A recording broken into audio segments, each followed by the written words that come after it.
Typically, when you spend decades working at the same task, you expect it to get easier. Then I come back and I cut it. But for this New Haven artist, there's a big mud hole there. hand tooling and painting on leather canvases only gets tougher.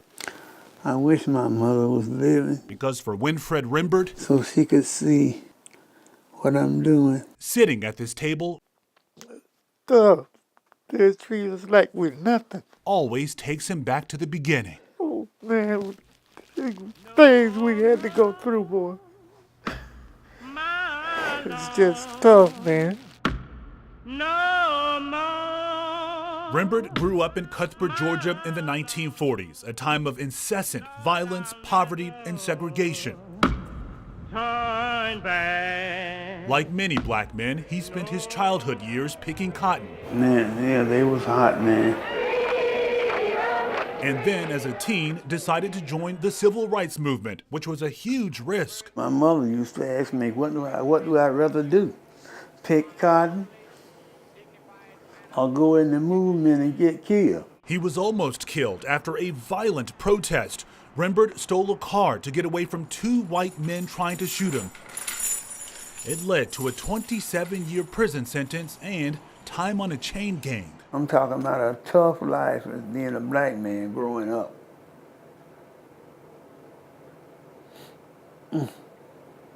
So tough, Rimbert is still haunted by one early experience. I'm 71 years old, and it still bothers me.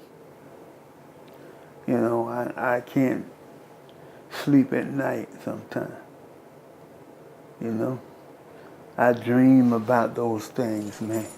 Rimbert dreams about the time he escaped prison. I'm running every night, trying to save my life. A life he thought was over after he was captured. They had me at the lynching scene. The ropes,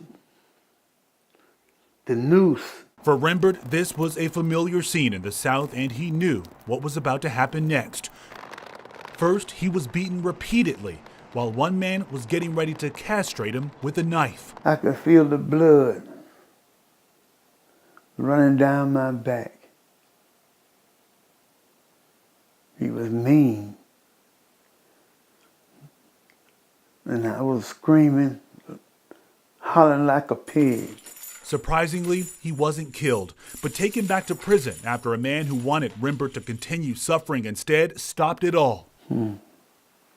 During his remaining time behind bars, Rimbert wrote letters to local leaders about his unjust 27-year sentence. Oh, freedom. After 5 years, a lawmaker heard his story and got him out of prison, a moment he'll never forget, especially with this photo of Rimbert's first day as a free man, standing by his now wife, Patsy. She waited for him for about 6-7 years, yeah. It was Patsy, along with Rimbert's children, Nancy Rimbert, that's the little sister, who pushed him to use this art he learned while in prison. And I like that one too. To carve out his story. I could not imagine. And put it on display. He knew he was more than that. At galleries across the country. Being black wasn't a bad thing. For everyone to see. This has so many parallels to today, like when we did the march at Loomis. Meanwhile, back in his New Haven studio, Rimbert says this self-taught art, You see the pockets on those pants? forces him to confront the brutal past, including time on the chain gang and that still haunting experience. This piece he calls Almost Me. Although it's grim, Rimbert says seeing the finished product of his life has helped him heal. Yep. They called me to be somebody.